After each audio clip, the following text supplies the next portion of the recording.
Hey, and welcome to part 8 of my cover song creation video series.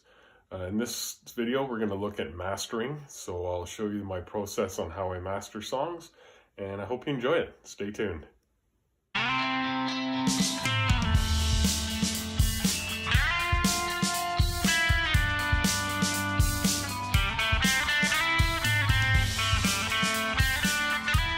Okay, so here I am in WaveLab. I've imported our bounced file, and I prefer to use WaveLab. It just has, it's a little bit different than Logic and gives me a few extra options.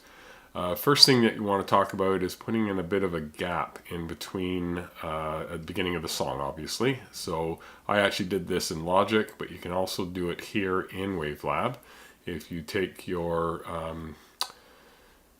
marker and bring it to the beginning where 0 is, hit insert, and you can just type in silence generator here and select how much time you want. I've already done that, so I'm going to skip that.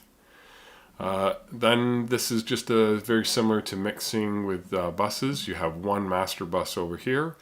I have a preset set of plugins that I use similar to the ones in Logic. This kind of just refines it a little bit better. I try to do as much as I can in Logic so that it has a really good sound coming here, so there's less work that needs to be done. Okay, so I'm going to hit play, and then I'll just go through each of the plugins and enable them and disable them so you can sort of see what's going on, and I'll give you my workflow. So let's get started here.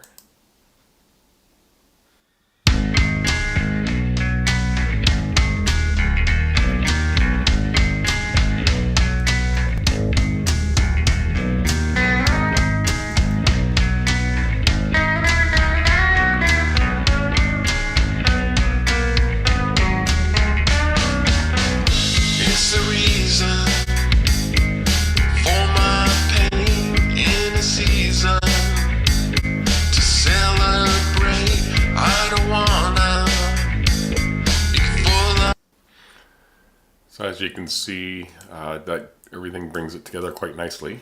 I did play around with the speed here on the tape equalization, and as you could hear, it's a little bit different. I still think the matching the speeds here on this particular song works nicely. I've got the linear phase multiband. I'm boosting and pulling down a few of the frequencies here. Just to make it sound good, and as I disabled here, you could hear the difference. The original without any of these plugins to me sounded a little bit sort of muffled, and then when I brought this in, it just made it a little bit brighter, but very subtle.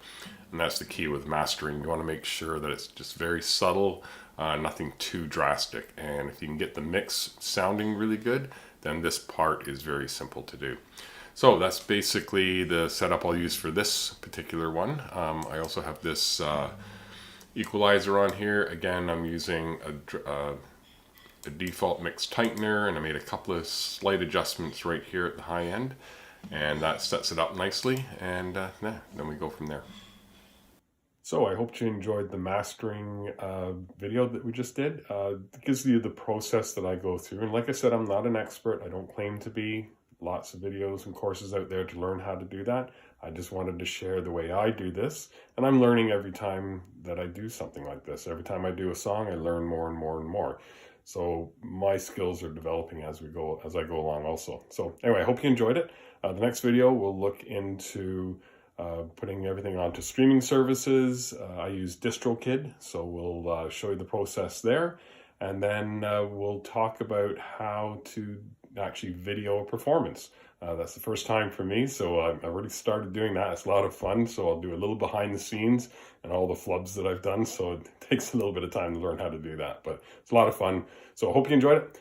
Please, if you like what you're seeing, please hit the subscribe button, share, hit the notification bell. Please leave a comment. If you'd like to see any other kind of material, any other ideas, please let me know. I'm always open to ideas. Thanks, and talk to you soon.